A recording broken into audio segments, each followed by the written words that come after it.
ह्या धंद्यामध्ये 4 पिल्लं आणून सांभाळणं सोपं आहे. त्यांना वॅक्सिनेशन वगैरे काही गरज पडत नाही. पण जास्त क्वांटिटीत जरा थोडंसं मग जरा त्याच्या मागं मग थोडंसं व्हायरल वगैरे येतं.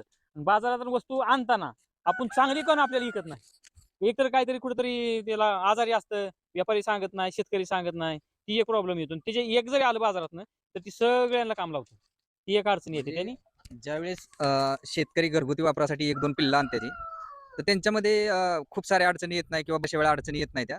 पण हाच जर व्यवसाय म्हणून करायचा असेल मित्रांनो, मोठ्या प्रमाणात करायचा असेल तर 100% अडचणी येतील आणि खूप लॉसला तुम्हाला सामोरं जावं लागेल.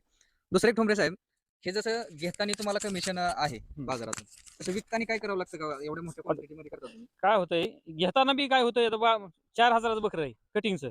पण त्याला 5,500-6,000 द्यावं लागतं व्यापाऱ्याकडून. व्यापारी काय करतो, इकडून-तिकडून गोळा करून आणतो आणि त्यातनं आपल्याला सिलेक्ट करून नर देतो. तो काय करतो, आपलं कमिशन सोडत नाही.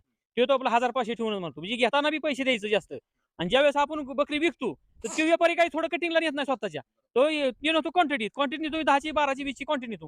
क्वांटिटीत नेताना तो पुढच्या व्यापाऱ्याला देतो. त्यासाठी तो बी तो आपलं कमिशन साधारण 500-1,000 ठेवून कमी दराने नेतो. म्हणजे घेताना बी कमिशन द्यायचं आणि विकताना बी ते कमिशन द्यायचं. त्यामुळे हा बी राहणारा जी प्रॉफिट आहे शेतकऱ्याला ती कमी राहते या धंद्यात.